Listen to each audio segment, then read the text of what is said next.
O autoconhecimento fascina a humanidade há milhares de anos, mas curiosamente, mesmo após tanto tempo, pouquíssimas pessoas podem dizer que se conhecem bem. A verdade é que conhecer a si próprio exige coragem para atravessar fronteiras desconhecidas, percorrer caminhos internos e externos de grande incerteza, questionar ideias pré-concebidas e desafiar crenças confortáveis ou valores considerados inquestionáveis. Autoconhecimento lembra uma viagem.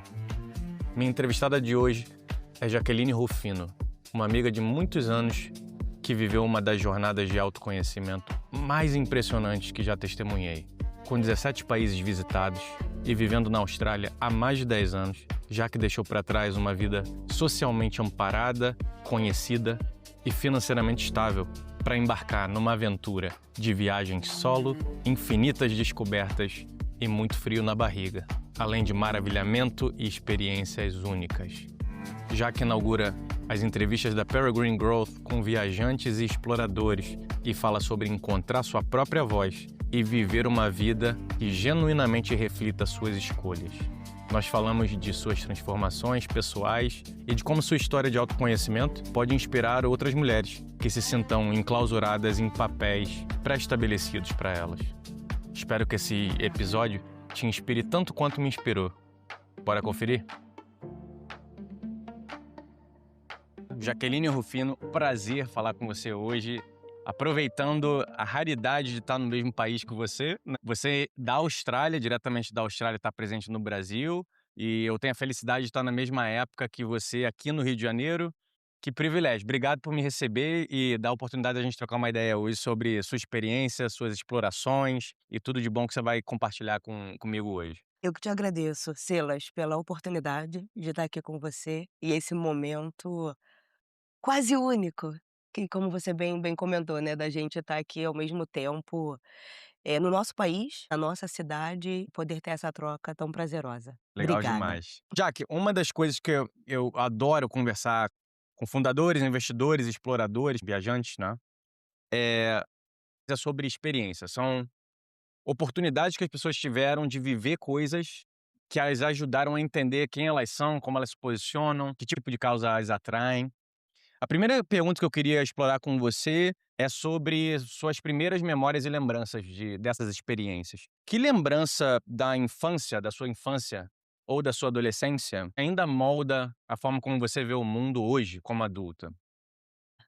Eu vim de uma família bem religiosa. Com certeza, as primeiras lembranças que eu tenho é minha avó, que ela era líder, né, de toda a família, pegando todos os netos para levar para a igreja. Num momento que os filhos delas, no caso o meu pai, já não frequentavam mais, e ela não queria ter a oportunidade de dar a mesma educação que ela deu para os filhos, para os netos. Então era escola dominical, era, no período das férias escolares, e ela ensinando a gente a orar, a ler a Bíblia e a pedir bênção toda vez que a gente a encontrasse.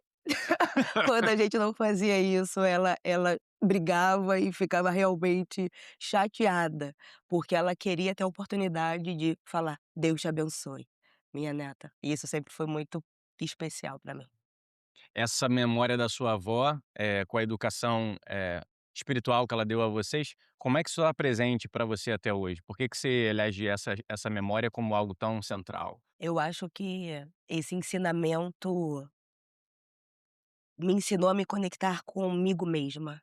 Né, durante muito tempo eu fui religiosa, então achava que era ir para a igreja, orar, mesmo que eu não quisesse, mas eu tinha a obrigação de Hum, orar, era o dever, uma era disciplina. era disciplina, não era algo que eu realmente sentia o prazer de fazer. Uhum. Tanto que já adulta, eu comecei a me questionar sobre isso, eu tentei deixar de lado. Eu não quero mais orar, não preciso falar com Deus, nem sei se Deus existe. Eu sentia que algo faltava no meu dia a dia, na minha vida, e sem saber explicar o que era. E no momento que eu voltei a retomar de forma bem sutil: "Deixa eu fazer uma oração aqui de manhã, antes de eu começar o meu dia. Opa, espera aí, deixa eu separar o meu momento e ficar a sós e agradecer a Deus pelo sol, pela lua. pelo alimento, pelos amigos que eu tenho. Isso começou a me preencher de uma forma que eu não fazia ideia que era o que estava faltando para eu realmente continuar a aproveitar a vida. O ter tido essa experiência e o ter tentado sair dessa vida que até então era a única que eu conhecia, me convenceu de que é o que eu preciso para continuar na minha caminhada de vida. Incrível. Deixa eu te perguntar uma coisa, a sua vida foi marcada por muitos anos de Brasil, né, e você na idade adulta decidiu deixar o Brasil e viajar para a Austrália. Eu queria que você conversasse um pouco sobre isso, sobre os eventos que te levaram a tomar uma decisão como essa. Você saiu desde o princípio de vez, ao longo do tempo você foi descobrindo o que você queria fazer. Como é que estava a sua vida quando você tomou a decisão de deixar o país pela primeira vez? Foi curioso, Silas, né, eu venho de uma, família bem humilde, eu cresci na Cidade de Deus, então nem passava pela cabeça que um dia. Cidade de Deus, Rio de Janeiro, do filme. Exato, exato, Cidade de Deus do filme. É, né, é Famosa curioso Cidade de porque Deus. quando eu falo lá fora: "Caramba, Jaque!", City of God, City of God. já sou famosa, já sou famosa. Legal. E, né, colegas da escola, vizinhos, eu não tinha ninguém à minha volta que já tivesse saído do Brasil. Uhum. Quando eu via notícias na televisão de: porque o filho da atriz tal foi fazer intercâmbio, caramba, que legal, mas eu nem almejava, porque nem acreditava que era possível pra mim. Então eu fui vivendo a vida. Poxa, legal, ouvindo sobre Japão, Vietnã e tudo muito distante. E foi quando eu comecei a trabalhar no Itaú e, né, fui gerente da conta Uniclass. Então o Itaú criou esse novo projeto e eu lembro que quando eu fui participar das primeiras entrevistas sem saber que era para um banco, eles não tinham informado para qual empresa a gente estava participando do processo seletivo. Então acho que as primeiras 3 entrevistas, eles só falavam que era uma empresa, da área financeira e a gente participando, porque eu me formei em marketing. Eu nunca me vi trabalhando em banco, não sei se era algo que eu realmente gostaria de fazer. Mas eu estava sem emprego na época e eu tinha recém voltado a morar na casa dos meus pais, porque eu tinha me divorciado. Você estava saindo de um casamento e você estava trabalhando no Banco Itaú e estava entrando em contato com pessoas, de determinados perfis pela primeira vez, é isso? Pela primeira vez, Uhum. exato, pessoas que viajavam pra fora, pessoas que, falavam outras línguas. E eu comecei a me dar conta que: "Opa, se eu tenho colegas que recebem o mesmo salário que hoje eu recebo, e eles fazem isso, então eu também posso fazer". Então foi a primeira vez que os meus olhos começaram a ver a possibilidade de fazer algo que até então, todas as pessoas que eu conhecia nunca tinha feito. Olha que coisa poderosa, porque, eh, um casamento é uma das coisas mais relevantes que alguém pode viver, né. E você estava deixando um casamento, estava saindo de um casamento, então o momento que você estava provavelmente era um momento muito promissor, né, onde você estava revisitando sua identidade, estava mais sensível a tudo que estava ao redor, e isso acontece no mesmo período em que você vai ganhando mais referências, pessoas que já estiveram fora, falavam outras línguas, viviam coisas que eram impensadas, né, mas que estavam ali diante dos seus olhos, seus colegas, né, você via todo dia. Que poderoso esse tipo de referência naquele momento específico de vida, né. É muito, até porque, como eu disse, como eu cresci dentro da igreja, eu acreditava que o meu objetivo de vida era casar, ter filhos e viver aquela vida, como os meus pais e todos os casais e famílias que estavam à minha volta vivia. E quando eu me divorcio, que foi uma decisão minha, né, não teve traição, não teve briga, e foi eu ter me dado conta que eu não estava feliz no casamento. Não era o que eu queria pra minha vida. Uhum. Eu estava me sentindo um pássaro numa gaiola. É dessa forma que eu me senti no casamento. Quando eu falei isso para o meu esposo na época, ele: "Tudo bem", porque eu já tinha tomado a minha decisão. Então não tinha pra onde ir. Ele só concordou. E foi tão curioso, Silas, porque no dia que a gente teve essa conversa, eu me senti tão à vontade em conversar com ele. Eu tive ele como amigo. A gente rindo, brincando, coisa que já não vinha acontecendo já há uns bons meses. Uhum. E eu me libertei. Foi um alívio, né. Foi um alívio, sem saber para onde eu voaria. Cara, que coisa poderosa. Porque a gente todos nós, eu acho, em certa medida, a gente estabelece certeza ou previsibilidade ou estabilidade como objetivos, né. E você tá me dizendo que um dos momentos mais intensos e mais poderosos até da tua história, eles estão baseados basicamente em certeza, em possibilidades múltiplas. Você sentia medo nessa época? Como é que era emocionalmente pra você olhar pra frente e ter essas referências e a possibilidade de sair do Brasil pela primeira vez, mas como é que você se sentia emocionalmente em relação a isso? Assustada, assustada com o novo, porque eu não fazia ideia do que a vida estava reservando pra mim. Mas ao mesmo tempo eu me senti, acho que com muita coragem, de pela primeira vez fazer algo que eu queria fazer. Hum. Porque eu acho que as escolhas que eu tinha feito antes eram baseadas em expectativas que tinham ao meu respeito. Fala mais sobre isso. Como você visualiza que havia expectativas e que você estava vivendo para atender as expectativas Sim, de outras pessoas ou instituições? Como é que era isso para você?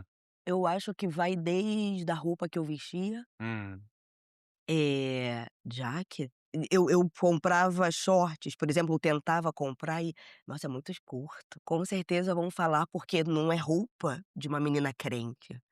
Então eu deixava de usar roupas, porque eu sabia que isso poderia envergonhar a imagem da igreja. Eu deixava de ouvir pagode, eu adoro pagode.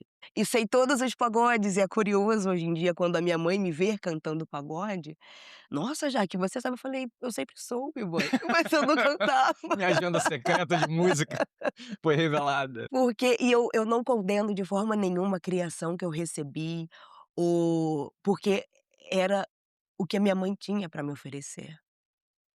Era isso que ela tinha sido ensinada e ela acreditava que esse era o caminho certo, Uhum. de educar as próprias filhas. E eu sou muito grata por isso, pela criação que eu tive, mas as limitações de não pode ir pra uma festa, não pode usar determinada roupa, não pode ter determinada amizade, me limitou. E isso acabou impedindo que eu talvez pudesse conhecer um pouco mais do mundo, que hoje eu tenho a oportunidade de conhecer. Olha, eu amo essa primeira parte da conversa, porque, veja, eu percebo uma certa dicotomia que caminha com você ao longo do tempo, que é, quando eu te pergunto qual é a memória mais marcante que você traz da infância ou da adolescência, você viaja pelas lembranças e você seleciona a disciplina que você recebeu ao longo da vida da sua avó. Então você tem uma vida que vai sendo construída ali na primeira fase com comportamentos que vão te direcionando e vão criando um senso de dever, como você colocou, né, de dever. E isso é interessante, porque você disse que depois como adulta, pela primeira vez, depois de muito tempo, você teve a oportunidade de decidir: "Não, acho que eu não quero mais essa disciplina", e depois regressa com um novo olhar, dizendo: "Mas eu senti falta, eu acho que eu vou voltar para uma disciplina que eu queira fazer". Isso é incrível, né, porque isso fala tanto sobre a experiência humana. E num segundo momento, você fala de uma vida que é vivida para atender as expectativas, né, e você aprofunda isso também. A dicotomia que eu tô, ressaltando é como é importante, ou foi importante, ou é importante ainda, não sei, para você a disciplina ao longo do tempo, para te dar a oportunidade de decidir se você quer ou não quer. Olha que Com interessante, certeza. né? Porque eu conheço tanto gente que sofre por ter disciplina e viver debaixo do peso da disciplina, como também conheço gente que sofre porque não teve a oportunidade de receber uma criação delimitada, por exemplo. Então, sente falta de correção, sente falta de disciplina, de certa Sim, forma, né. E sofre os efeitos de não ter tido isso durante a infância ou adolescência, né. No seu caso é interessantíssimo, que é quase como, usando um termo aqui, religioso, um jugo, né, quase como um equipamento que você usa ou não usa, dependendo de como você se sente sobre isso. Não é interessante? é muito interessante. Eu estou lembrando que no ano passado foi a primeira vez que eu me fantasiei para ir no carnaval. Eu nunca fui no carnaval do Rio, que é bem curioso, porque quando a gente mora fora, as pessoas acham um absurdo. "Como assim você nunca foi no carnaval do Rio?" Mas eu sempre estava em retiros de igreja que não trocaria isso por nada. Não me arrependo de forma nenhuma. Amava as experiências, passar ali 4, 5 noites, né, com os irmãos e as irmãs da igreja, Hum. e todo mundo fazendo as mesmas coisas e com piscina. Mas é uma experiência que hoje eu quero ter, entendendo que para a igreja o carnaval é a festa da carne, mas o carnaval também é hoje uma das principais festas do nosso país. Faz parte de quem a gente é, da nossa história. Então, se ainda tem o peso da religião, pode ter, mas a gente não pode deixar de lado também o peso que tem na nossa cultura. Em ser brasileiro, em ser carioca, assim como o futebol, que a gente ainda continua sendo conhecido como os melhores do mundo, não sei até quando, Tomara que pra sempre. tomara que pra sempre, mas a gente precisa ganhar uma Copa do Mundo logo. Então, no ano passado, eu tomei essa decisão que eu ia me fantasiar. E talvez pelo trabalho que eu já vinha fazendo em tentar explicar para minha mãe que eu não me arrependo da criação que ela me deu. Mas como você bem colocou, eu sou grata pela criação que eu tive, pela disciplina que eu recebi, e hoje eu tenho a oportunidade de decidir: "Opa, tudo bem, isso aqui eu quero continuar mantendo, isso aqui já não faz mais sentido para como eu vejo o mundo hoje", pelas experiências que eu tive, pelas conversas que eu já participei. E ter me fantasiado de Sininho, que é um dos meus desenhos preferidos, o Peter Pan, foi emocionante e eu posso até dizer que foi também espiritual, Silas, porque eu me lembro eu na Uau. festa, a banda tocando, as pessoas pulando e teve um momento que eu parei, eu levantei a cabeça para o alto e agradeci a Deus por estar vivendo aquela experiência e chorei no meio No meio do carnaval do da folia. carnaval. Que barato. Quer dizer, era libertário pra você, aquilo ali era um símbolo de vida, né, você estava celebrando a sua vida com as suas escolhas, né. Exato. Eu celebrei e continuo celebrando. E eu tô muito feliz por isso.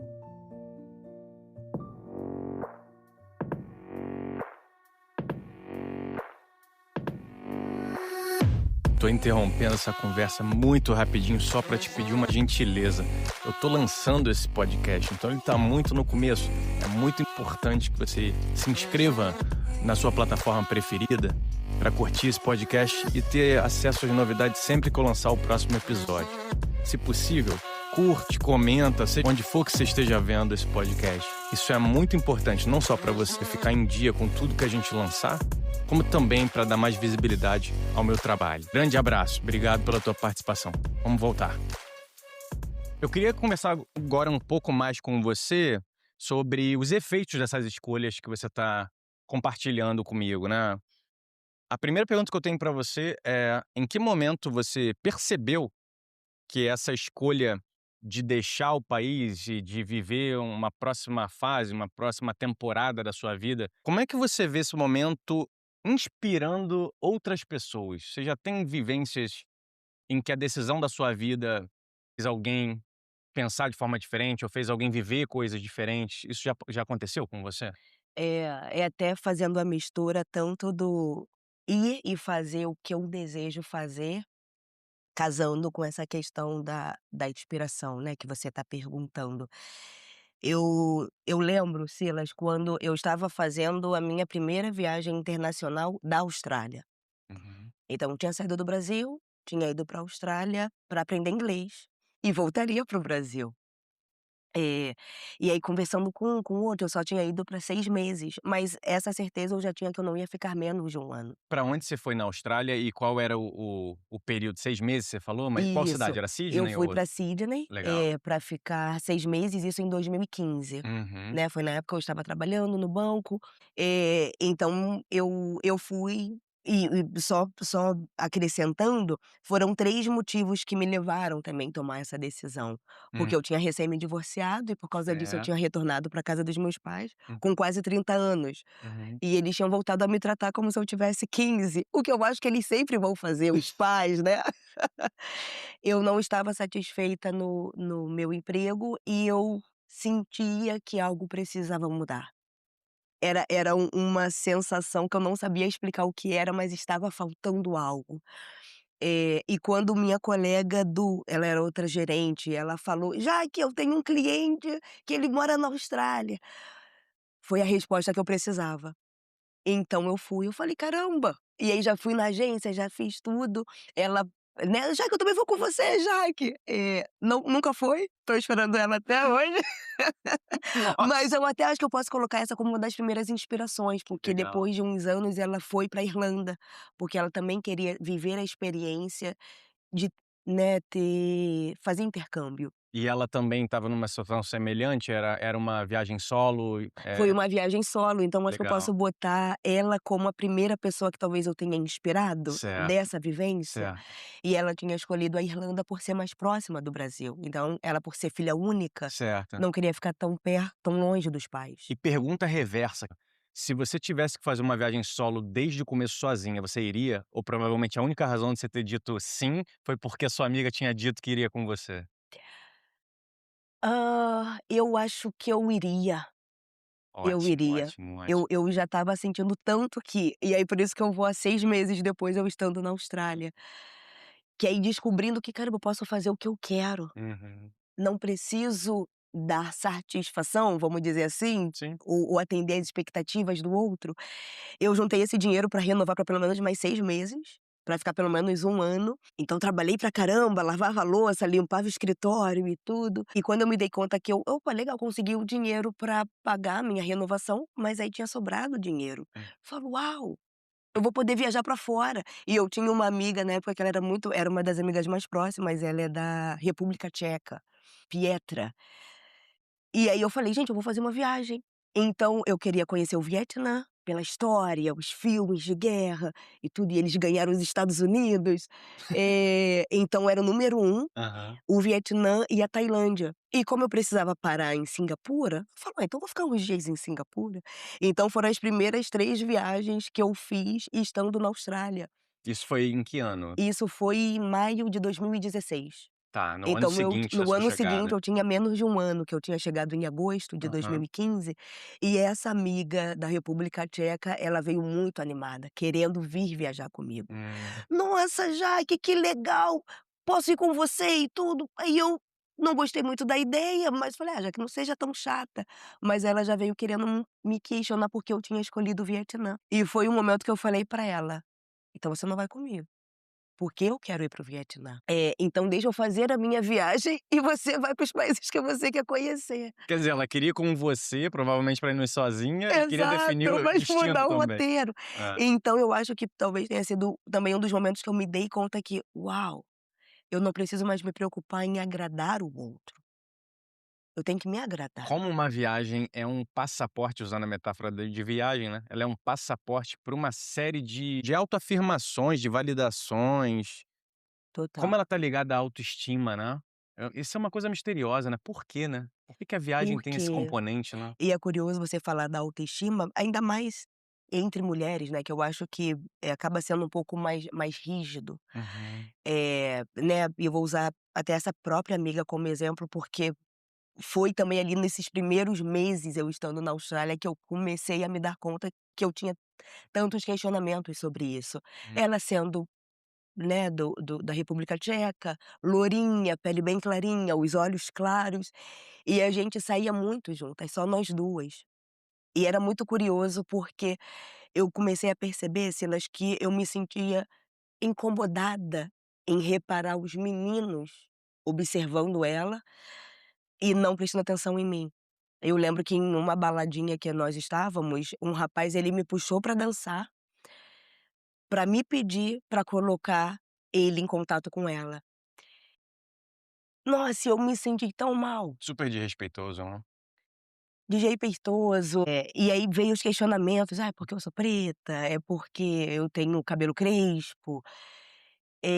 Eu ter ido pra essa viagem, né, já que a gente tá falando da autoestima, me mostrou que, mais uma vez, seja a opinião de um homem ou de outra mulher, ou de quem quer que seja, não é ela que vai definir de como eu me vejo Uhum.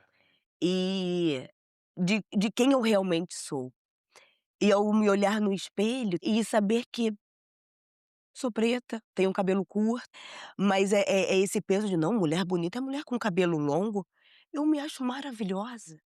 Então não vai ser isso que vai hoje impedir com que eu faça algo, ou use alguma roupa, ou tenha o cabelo que eu quero ter, porque o outro não ache bom. Se você não acha, que bom, então não tenha, eu acho. Então eu vou ter e me sentir em paz com isso. Você está me fazendo refletir sobre algo que você inaugurou no começo da conversa, que era uma a depender da educação, como muita gente vive uma vida para atender expectativas que são impostas, né, ou que são estabelecidas para eles, para elas. Arrisco até dizer que no caso de mulheres e mulheres negras, isso é ainda mais pesado, né, porque esses papéis são estabelecidos ao longo de séculos, né. Hum, E como a sua experiência individual enfrenta essa expectativa de seguir determinados papéis ou determinadas posturas, né. certeza. Eu tenho uma dúvida de saber o teu ponto de vista sobre isso. Pelo que eu estou entendendo, a viagem para você foi uma possibilidade de você sair desses papéis pré-definidos e, pela primeira vez, experimentar algo que você iria dizer. Você estava no controle 100% de como é que eu vou fazer e de que jeito eu vou fazer. Certeza. Por que você acha, Jaque, que sair desses papéis pré-determinados é tão difícil? E por que você acha que a viagem é um caminho para ajudar indivíduos, mulheres em geral, mas não só mulheres, né? Indivíduos em geral a saírem de papéis pré-determinados, a se verem numa outra luz. Como é que você acha que a viagem funciona nesse sentido? Eu acho que a viagem, ela te faz ficar com você mesma, principalmente viagem solo, né, que é o que eu faço. Uhum. Eh, e dá medo. E o que eu tenho percebido com conversas com outras pessoas, é o medo de ficar sozinho, né. Hoje, principalmente, a gente tem muito as distrações, seja das redes sociais, a internet, a televisão, e as pessoas têm dificuldade até mesmo de ficar em silêncio. Até quando eu falo ou sugiro isso, porque eu sei que me faz bem, eu falei: "Gente, deve fazer bem, não é possível fazer bem só pra mim". E separar um tempo, né, hoje tem se falado muito, que bom, sobre a questão da meditação, que é o momento de você ficar só você e a sua mente. E eu não sei você, Silas, mas eu ouço muitos relatos das pessoas dizerem que não conseguem se silenciar, que não conseguem tirar as notificações do celular, porque precisam saber o que está acontecendo. Mas para quê? Vai mudar em quê se você souber agora ou souber mais tarde? Então eu acho que o ter passado a ficar sozinha, que começou lá na criação que eu recebi da minha avó, quando: "Ei, entra no seu quarto, fecha a sua porta e vai orar", que é o momento de ficar a sós, e hoje eu saber que eu preciso disso, eu não consigo já começar o meu dia e pegando o celular e já ver o que está acontecendo. Não, não, me deixa sozinha, e me deixa me conhecer, porque aí é quando eu sei que: "Ah, espera aí, o fulano falou alguma coisa que não me agradou, mas eu me conheço, eu sei que eu não sou isso, então isso não vai me afetar". E o ir sozinha e estar sozinha Hum. faz eu me conhecer ainda mais e querer passar ainda mais tempo comigo. E eu gosto de dizer que é quando a gente eu, pelo menos pela minha experiência, quando eu estou né, sozinha, as pessoas à minha volta desse país que eu estou visitando, elas parecem se sentirem muito mais à vontade em se aproximarem. Então eu faço ainda mais amigos, coisa que eu adoro, conhecer gente nova, conhecer as histórias dessas pessoas. Então uma junção de estar sozinha, mas não estar sozinha. Porque eu acho que talvez eles vejam em mim que eu acho que essa menina quer uma amizade. E eles se aproximam, eu não sei porquê. Eu já tive experiências de viajar com amigos e eu acabo ficando distraída para o que está acontecendo à minha Claro, volta. sim, sim. E eu sinto falta de parar e ficar quando eu fui para a China e ficar sentada, acho que quase 1 hora observando o pessoal da terceira idade se exercitando no parque. E eles me chamarem para ir se exercitar junto com eles. Talvez se eu tivesse com alguém, eu não teria parado, eu não teria observado, eu não teria sido convidada. Então eu estou, mas eu não estou. Uau, incrível. Uma questão de como no ambiente de uma viagem solo, você está disponível 100% no tempo presente, né. Você tem que estar ali. Claro, você pode fugir para o seu celular, mas qual é o ponto de fazer uma viagem internacional para ficar no celular? Isso não Uma existe, né. coisa que eu botei pra mim, desde a minha ida para o Vietnã, Tailândia e Singapura, que Hã. foi minha primeira viagem, é colocar o celular no modo avião quando eu saio do hotel. Quando sai do hotel. Então para nem checar Então eu nada. não tenho internet na rua. Já que como que Uau! você consegue? Eu pego o mapa, eu faço todas as perguntas que eu preciso fazer para o rapaz da recepção ou pra menina, que Uhum. normalmente, né, falam inglês, porque quando eu vou pra rua, dificilmente, ainda mais nesses nos países, né, menos desenvolvido, então tem a dificuldade de encontrar pessoas que falam inglês, mas o olhar, os sinais com os braços, todo mundo entende. O mostrar pra eles o mapa pra onde eu quero ir, é tanto que eu lembro uma vez eu estava no Japão, e eu passeando, passeando pra caramba, até o momento que eu falei: "Gente, eu preciso encontrar a estação de trem que eu preciso voltar para o meu hotel". Não fazia ideia onde ficava a estação.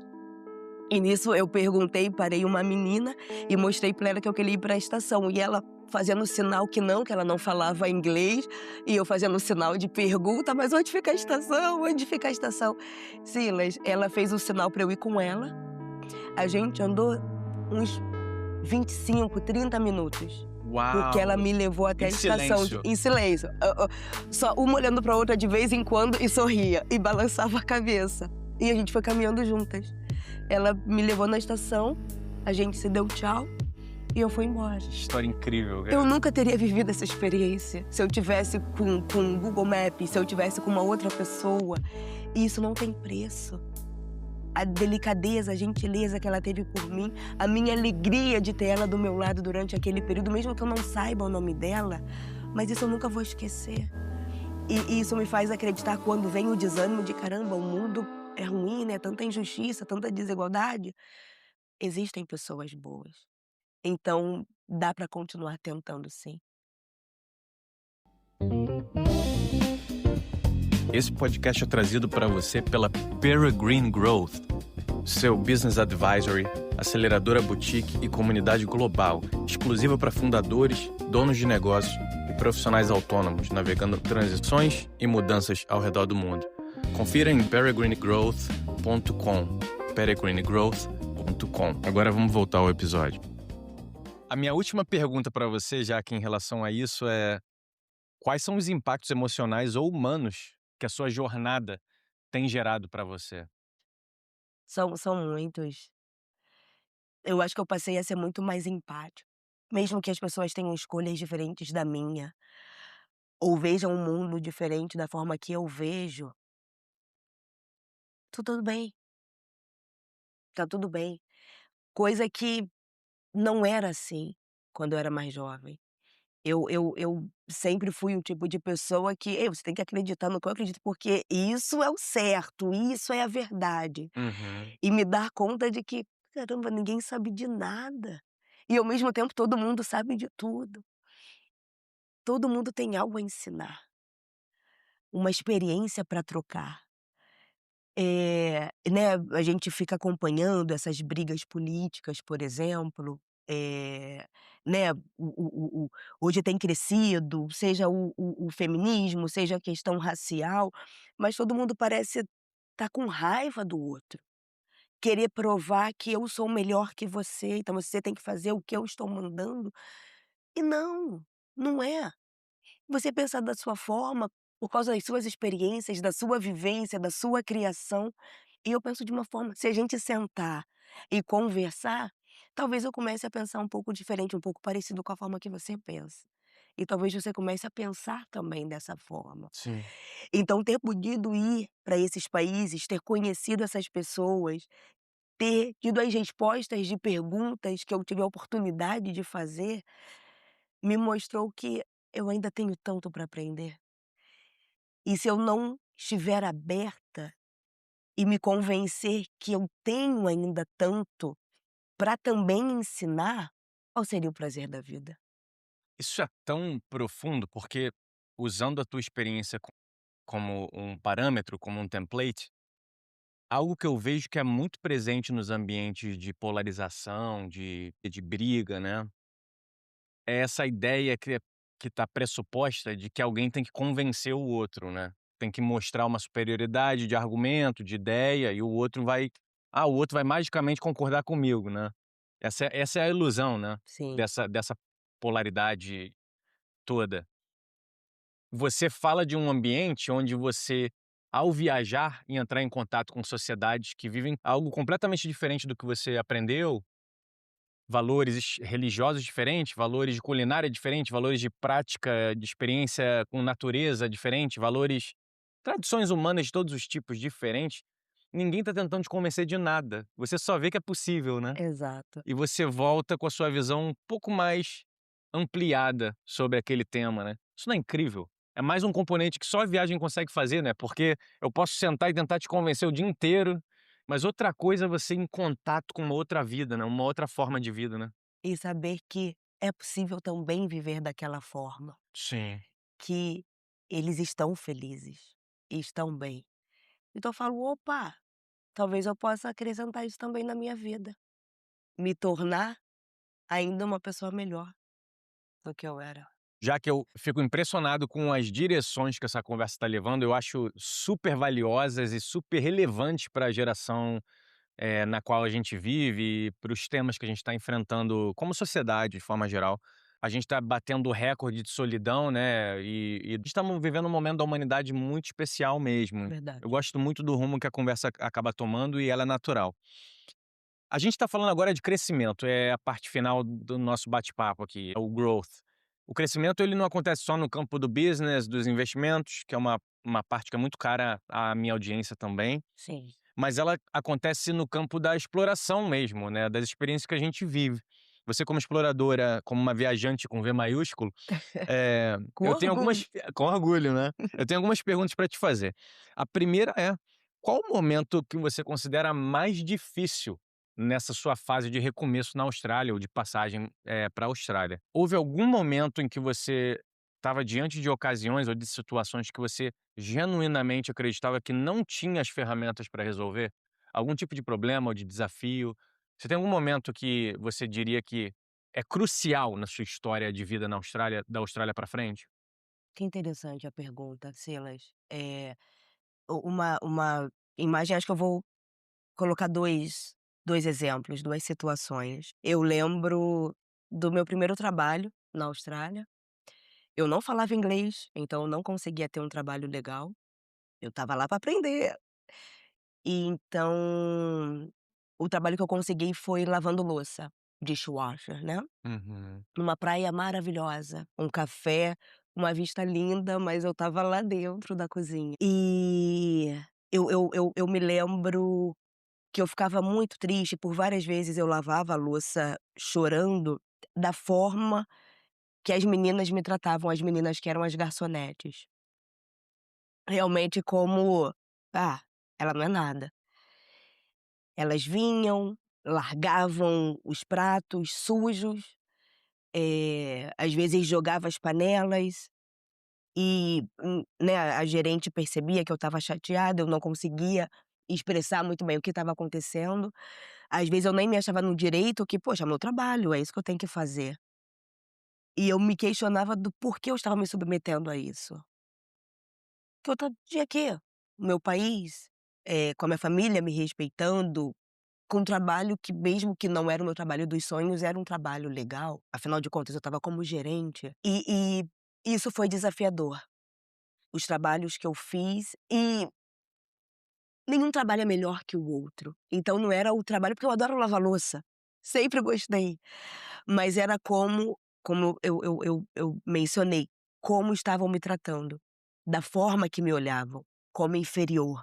Seja porque eu não falava inglês, porque a maioria das meninas que trabalhavam no salão vinham de países europeus, então já tinham o inglês, muitas delas da Inglaterra e tudo, então era a primeira língua, então não tinham nenhuma dificuldade em estar num país que fala inglês. E a outra experiência foi quando eu fui morar com um casal do Nepal.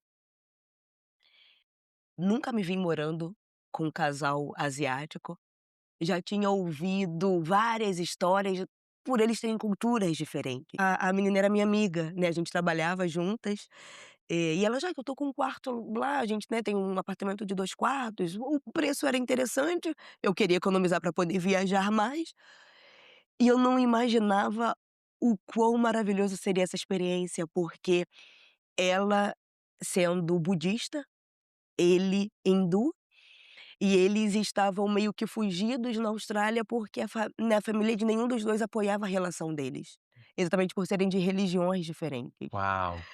Nossa! Então E assim, você com uma questão religiosa com disciplina, que festa! Que festa essa casa, hein?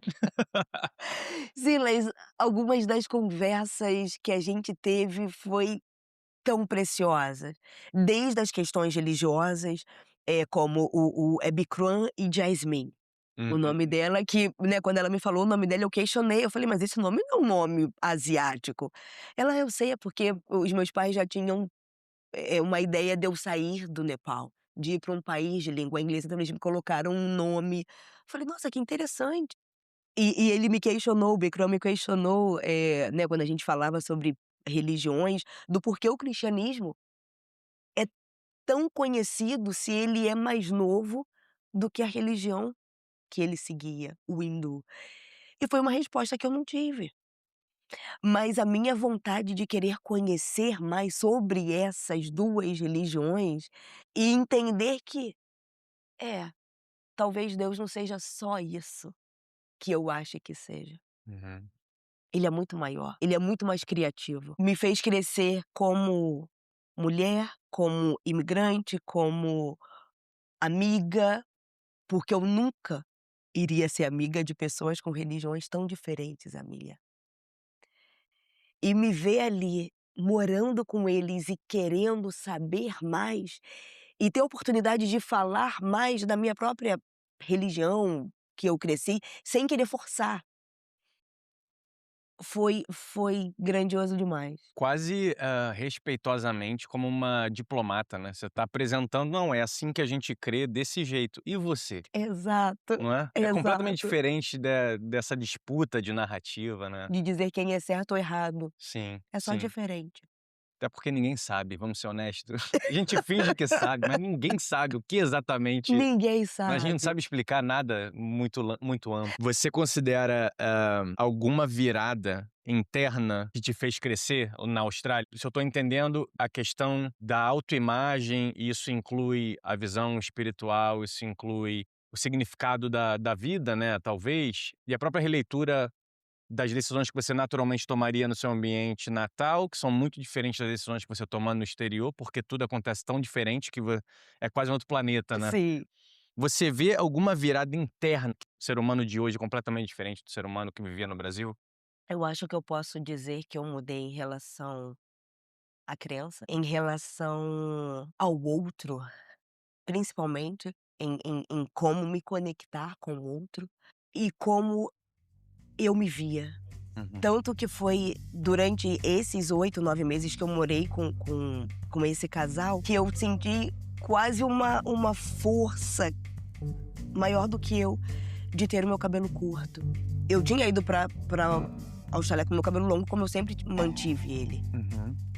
Até porque, nossa, não, mulher que tem cabelo curto é mulher que não gosta de homem, o que não faz nenhum sentido, é maravilhoso ter cabelo curto. Falavam isso perto de você constantemente? Falavam. Tanto que teve colegas minhas lésbicas que elas, eu já com cabelo curto, me questionaram, já que eu não tinha certeza se você era ou não era. De novo, não teria nenhum problema, mas não gosto de meninas. Mas eu me recordo que eu estava, né, morava com eles e foi a primeira vez que eu estava tendo um quarto só pra mim. Então, quando a gente falou um pouquinho antes sobre o estar sozinha, foi quando eu passei pela primeira vez a passar tempo só comigo.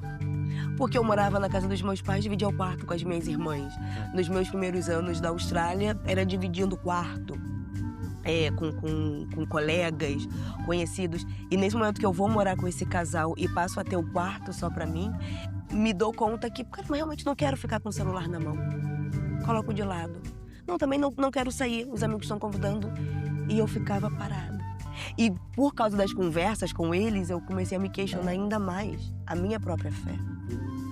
Porque eu sempre acreditei que era a única fé certa a ser seguida. E foi nessa época que veio, eu não quero ter cabelo longo. E eu acordei uma manhã de sábado, Silas. Eu peguei a tesoura e eu fui pro banheiro. E eu cortei ele igual de menino, se quiserem chamar. E eu olhei pro espelho, uau, essa sou eu. Essa é a nova Jaque. É como se eu estivesse me reconhecendo no novo corte de cabelo. E mantenho ele assim até hoje. E eu não sei se tem algo espiritual por trás disso, se tem algo sobrenatural, mas pra mim, o ter o cabelo como eu tenho hoje, sem me preocupar se ou qualquer outra coisa, eu tô bem. Quer dizer, a estética, ela acaba manifestando uma decisão de tomar suas próprias escolhas e afirmar a sua autoestima acima da classificação alheia, né, quem acha o quê. Isso pra você tem uma potência muito grande, essa manifestação estética, né, porque vem de um lugar muito interno, né. Vem de um lugar e eu gostei de você ter usado a palavra estética, porque parece mesmo ser só o externo. De novo, talvez eu não encontre a palavra certa para explicar. É o ter me encontrado e saber o que eu quero e o que faz bem para mim. Hum, Vai muito além do que só ter o cabelo curto, sim, vai na questão de: "Não, não, espera aí, eu não estou satisfeita nessa relação de amizade, sim. eu vou me afastar, mesmo que eu fique sem amigos. Nossa, eu não estou bem nessa relação amorosa, tá tudo bem". Se todo mundo vai questionar talvez que: "Nossa, mas tá solteira". Ou todos os meus amigos sejam casais e não, não, eu estou bem assim. Então escolhas, decisões que, de novo, não desrespeitando o outro que está do meu lado, mas me colocando em primeiro lugar. E é curioso porque a Bíblia fala disso, né, do amar ao próximo como você se ama. E eu acho que em alguns momentos as pessoas têm perdido a parte do se amar. Se você tiver com a parte do "eu me amo" mal resolvida, é provável que você não consiga amar ninguém, né. Por dizer talvez impossível, então todo esse rancor, né, a gente mencionou mais cedo sobre a depressão, a solidão, eh, e tudo começa aqui, né, dentro da gente. A maneira como a gente trata o outro. Se eu não me trato bem, eu não vou tratar o outro bem, né, uma das perguntas que eu mais ouço e no início eu ficava envergonhada, e hoje em dia eu respondo com orgulho, muita gente me pergunta: "Gente, por que você é tão feliz? Por que você sorri tanto?". É Deus? É a vida? É poder saber que eu me amo? Talvez uma mistura de tudo. E aí quando eu conheço outra pessoa, quando eu tô viajando sozinha e eu abro um sorrisão para um estranho e ele se sente à vontade em se aproximar, me abraçar, mesmo sem a gente falar a mesma língua e começar a tirar fotos de mim, como aconteceu na China, eu acho que é um pouco disso. Não tem como eu tratar o outro mal se eu não me trato mal, porque eu não vou me tratar mal. Que eu me amo demais pra isso. Então acho que a gente precisa se amar. Já que são quantos países até agora?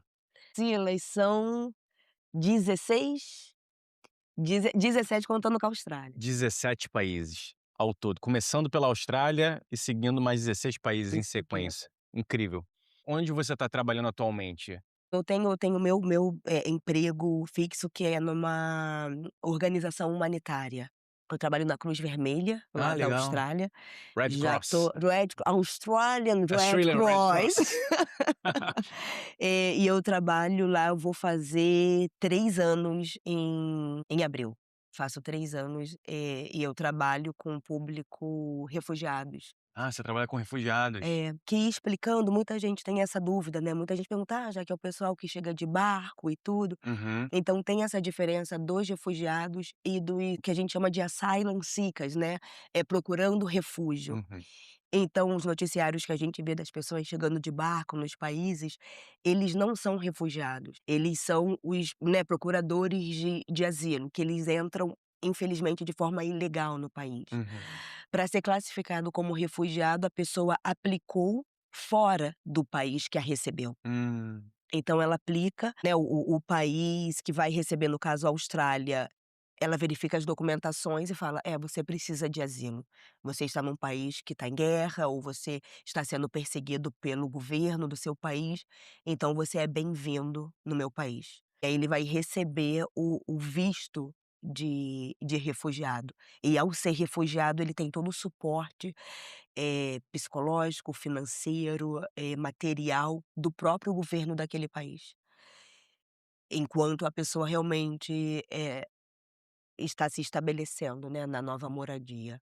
Você tem metas pela frente agora na Austrália ou as coisas já estão seguindo relativamente onde você queria chegar? Hoje a minha meta é continuar na área social, o que eu sempre e eu fiquei muito feliz em ter entrado nessa área como profissão, porque eu sempre tinha feito isso na igreja, de forma voluntária, Voluntária. e eu sempre amei fazer isso. Mas eu não tinha me dado conta que: "Opa, isso é emprego, eu posso fazer isso e ser paga por isso".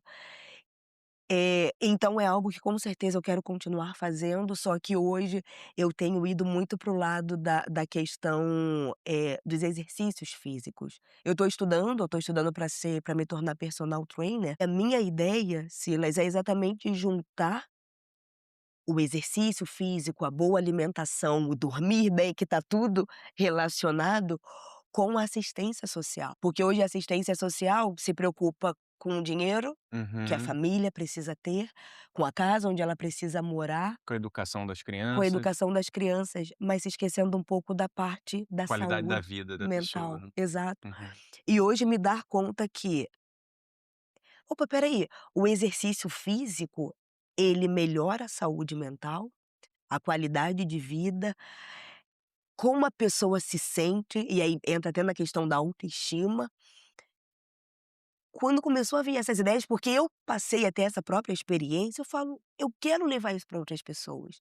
Eu não quero simplesmente o que às vezes é difícil, né, então eu acompanho, influencers e tudo bem, a maioria delas estão focadas em terem o corpo bonito, o que é uma consequência e a gente adora isso, não vou mentir. Eu não sei se foi também uma consequência de eu começar a ir mais pra academia, de: "Caramba, poxa, o corpo tá ficando legal, tô ficando com os bracinhos fortes, eu já vou mais". Mas me dá conta porque foi exatamente quando eu comecei a trabalhar na Cruz Vermelha, na Red Cross. Eu comecei a trabalhar lá, eu saía bem cansada mentalmente, Silas, com todas as histórias que eu ouvia, todos os desafios de cada cliente nosso. E quando eu ia pra academia, e ao sair da academia, a minha mente estava tranquila. Eu falo: "Caramba, tem alguma coisa conectada aqui que eu ainda não sei o que é". E eu comecei a pesquisar sobre isso e fui vendo os benefícios. E eu falei: "Opa, então é isso que eu quero fazer".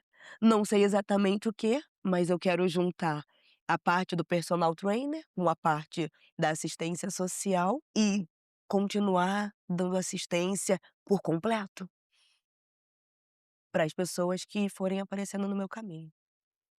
Maravilhoso. Jaque, que mensagem você gostaria de deixar para quem está hoje pensando em recomeçar tudo do zero num outro país? Quem está deixando tudo para trás, quem tem ou não tem experiência de viajar para o exterior e está pensando em deixar a vida, já tomou a decisão, né? E está Sim. diante desse momento super incerto, desse momento super vulnerável, de deixar tudo que conhece em busca do que não conhece. Nossa, não é fácil responder isso. Até porque cada pessoa tem uma expectativa diferente, né. Mas eu acho que vale muito a pena o se ouvir. E aí vai de novo estar sós, porque não sei se é a vozinha boa ou má, talvez a gente realmente tenha esse anjinho e diabinho dentro da gente e a gente não dá atenção.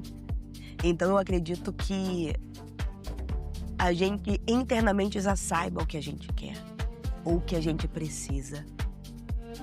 Seja para qual país eu quero ir, o que eu quero fazer lá, por que eu quero ir. A gente tem visto muita gente indo, claro, com uma qualidade de vida melhor. De andar tranquilo na rua, poder viajar porque a moeda é forte. Mas eu também vejo muita gente indo achando que vai ser a resposta para tudo e fica infeliz. Porque se dá conta que, poxa, o ter uma moeda forte não compensa o estar tão longe da minha família, por exemplo. De ver os meus pais envelhecerem. Então eu acho que é tentar, o que nem é sempre fácil. Não é fácil, fica parado aí então pra ouvir o que essa voz interna diz. Não tô dizendo isso. Mas talvez seja o começo. Mas eu acho que eu também aprendi que a gente tá sempre recomeçando, né? E eu lembro uma coisa que você me falou há um tempo, Silas. E eu acho que eu comentei algo que, eu tava velha pra começar a estudar de novo. E você disse, já que você está começando a sua vida. Eu já tinha os meus 35, 36. E eu falei, caramba, é verdade. Eu só estou começando a minha vida. Então hoje estou eu com 40 anos estudando, trabalhando, pensando num projeto que eu ainda não sei se vai ser um projeto meu, uma empresa que eu vou abrir. Mas enquanto houver vida, talvez eu fique doente no meio do caminho. Talvez eu perca os meus pais, o que vai ser muito doloroso, porque eu penso sobre isso, de estar fora e um deles morrer, ou eu morrer estando longe. Então eu já falei pra minha mãe, se eu morrer, saiba que eu morri feliz, porque até aqui eu já tenho vivido uma vida muito boa. Espero que não, tem mais viagens pra fazer, mas eu acho que talvez seja essa mensagem que eu gostaria de deixar, de se conheça. Ou pelo menos tente. Porque se você não conhecer, você vai estar perdido aqui ou lá fora. Esse foi mais um episódio do seu podcast sobre negócios, viagens e sentido de vida. Viva, impacte e cresça. Visite peregrinagrowth.com e aplique para o EIG Founders, o meu programa de aceleração que vai mudar a sua história como fundador. Até a próxima, a gente se vê já já.